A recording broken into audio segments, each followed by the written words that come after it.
Christopher's consciousness, his character, it takes over the robot of an old cartoon character that he loved. If you guys could transfer your consciousness to a character that you looked up to as a kid, which character would you take over? Who would you? Who would you? I think right away of Mickey Mouse. Oh, Mickey Mouse? Yeah, I like Mickey Mouse. I would say Bugs Bunny. Oh, I like that. Yeah, too. Bugs Bunny, because he was slightly devilish. Yeah. Con Gaby Cam y Javier Ibarreche. What role do you think AI will have in filmmaking in the future, if you have any vision around that? Yeah. Artists always have to be in creative control, right? That's just it has to be a given, right?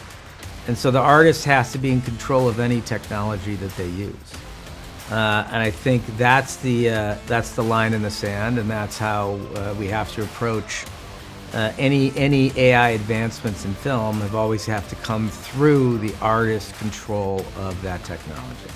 So I wanted to ask you a little bit about the shooting process. While shooting a scene with the Colonel's robot body, where was your body? Where was your mind? Wow, what a great question. It's such an interesting thing that makes me think about being present and being here now.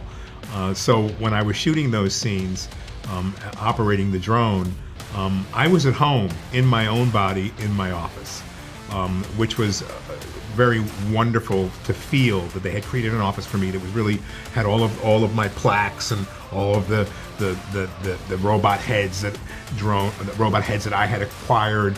This is a guy who comes out of retirement, and so physically I was right there. Once I put on the apparatus, there was definitely it was a little more.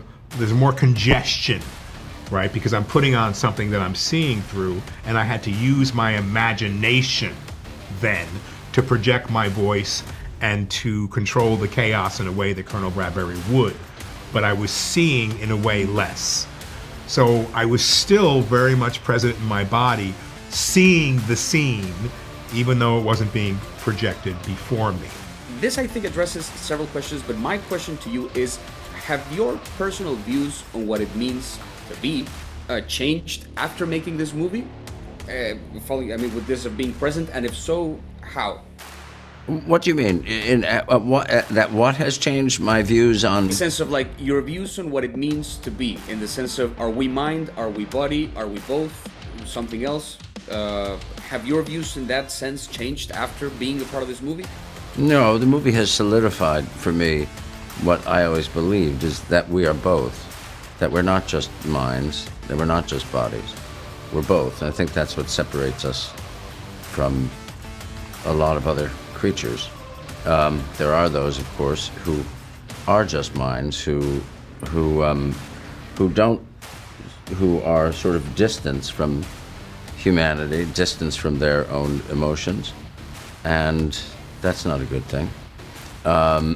So, no, the movie just solidified the importance of connection to yourself and the connection to other people. So my question to you is, what part of our reality are you portraying in this thing Chris's character does for a living? Why the memorabilia? Why does he sell this specifically? I mean, it's a very interesting question, and you're bringing up some of the, what we think are the more interesting thematics in the movie, which have to do with our relationship to technology and our relationship to each other, right? And the fact that you're taking this, it's a fairy tale where we're acting as if the 1990s were more advanced than they were, because that was the moment at which technology became a critical part of society. That was sort of the inflection point, was in the 90s. And this idea that, this character who's dropped out from society sells memorabilia to people who are on a headset, right? So he's just a consumerist, right? And he's trying to disconnect from society. He doesn't feel, his strongest connection is to a robot. And he feels more connected to that robot than he does other human beings. But it doesn't stop him from taking advantage of it. And that's sort of the arc that he goes through as a character, is that he learns to reconnect again.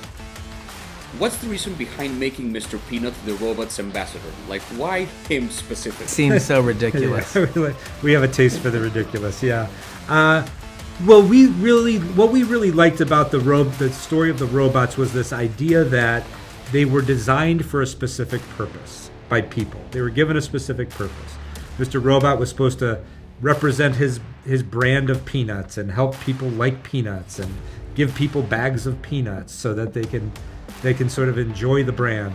But we like the idea that like these robots had through their artificial intelligence, they started to develop another sense of themselves and develop different ideas. So you see that a lot in a lot of the robots in the movie. Not all of them. Some of them stay stuck in their original purpose and they sort of like what they were originally designed for. But some of them want to be something very different. And we just liked how different a brand ambassador for Peanuts was from somebody who could also be the leader of a rebellion. How did you land on that specific type of robot? And how did you come up with the list of characters that would be a part of this world? Like, how was the process of choosing them? It was a long development process. Obviously, we took inspiration from Simon's work in the book.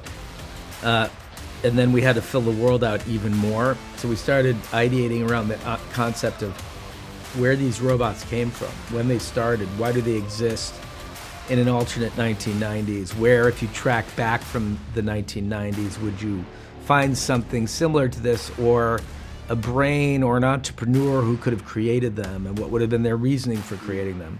And then how would our society have adopted those robots? Are they marketing bots? Are they service bots? You know, what segment of society would they have replaced? And so that was really just us trying to fill out the world. And then at some point, of course, those robots don't want to do the jobs that we've assigned to them. They feel like they have more autonomy than being assigned roles in society, and a war breaks out. And so it was really just a function of, you know, ideating around this idea that, you know, sentient electronics existed during that period. So, like, if you could transfer your consciousness to a hypothetical animatronic of a character, which character would it be? A character from my childhood would have to be Han Solo. Yeah. Yeah. That's a good one. If there was an electronic Aragorn, I'll take that. That's a good duo, Aragorn and Han Solo. Thank you so much for your time. Thank you for this interview. Great questions. Thank you so much. Yeah, that was fun. Thank you. Yeah.